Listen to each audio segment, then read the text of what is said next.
these are my vocab words today. Yep, this week. Behavior cusp is when you are having to learn a new skill or knowledge, gain more knowledge, and it opens you up to new environments. So, for example, reading is a behavior cusp because it opens you up to more books, more environments, and you'll just be able to understand the world around you more if you read. Adjunctive behavior is when someone engages in an activity where they are most likely not going to be receiving reinforcement. So this would be like when you're in a lecture and the lecturer doesn't really involve the students very much. One student might want to daydream more than other students. Arbitrary stimulus behavior is when there are a lot of different behaviors that all involve the same ending results. So, for example, to put it into non-academic terms, this would be like when we think of orange, apple, and bananas. Every time we think of an apple, oh, that's a fruit. Every time we think of a banana, that's a fruit. Orange fruit. We all get to the same conclusion.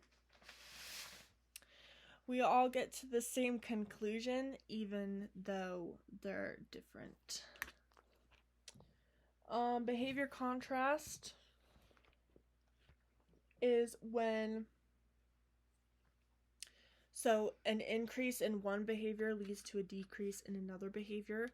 So, for example, if I am increasing my study habits in this class, I'm going to be decreasing, my time for studying is going to be decreasing in another class.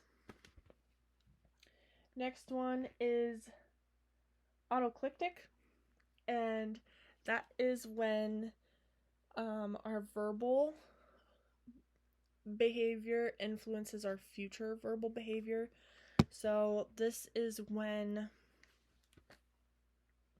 like, for example, I say, I am thirsty. I am more likely going to get myself up and get a glass of water than I would be if I were just on my phone, not listening to not like doing anything productive, like. But if I actively say, I'm thirsty, I should get up and get a drink of water, I'm more likely to go and do that.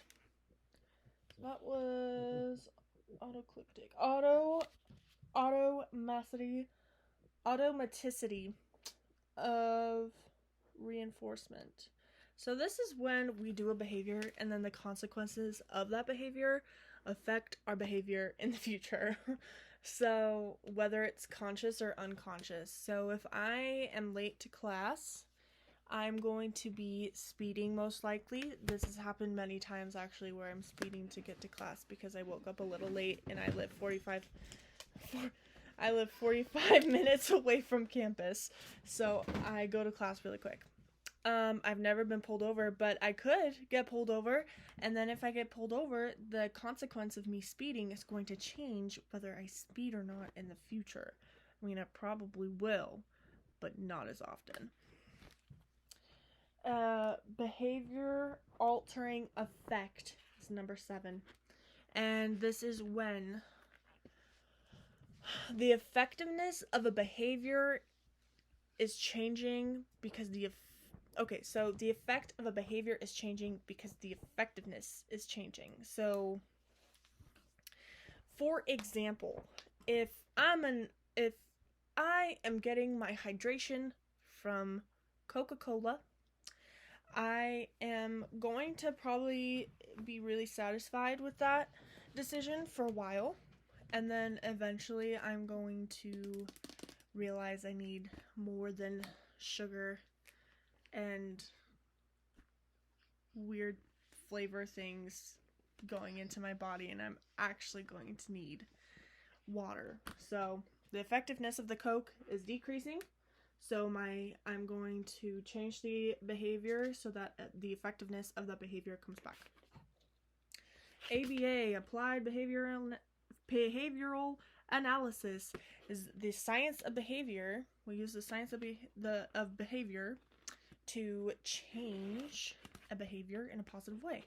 And the best way to think about this is a child throwing a tantrum. So if a child is throwing a tantrum, instead of just doing everything just so that the child will be quiet and stop throwing a tantrum, you use the science of behavior to try and change that child's actions and behaviors to a more positive situation and outlet for them.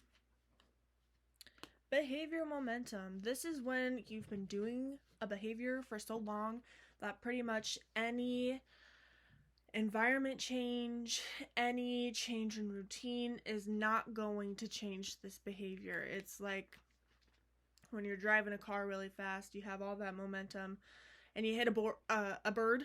You hit a bird. You're not going to crash your car. You're not going to lose control of your car. It's just going to be a loud thud, if you get to a certain point. Same thing can be said for behavior momentum. If I've been studying for 2 hours every day in high school for 4 years, then I am most definitely probably going to be studying for 2 hours every single weekday in college, because I've been keeping up with that behavior for 4 years.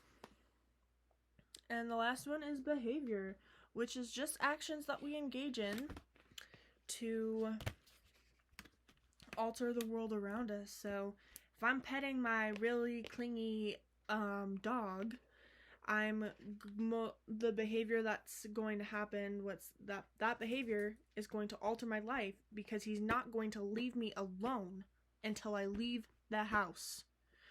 So, yeah, it's my vocab for this time. Yep.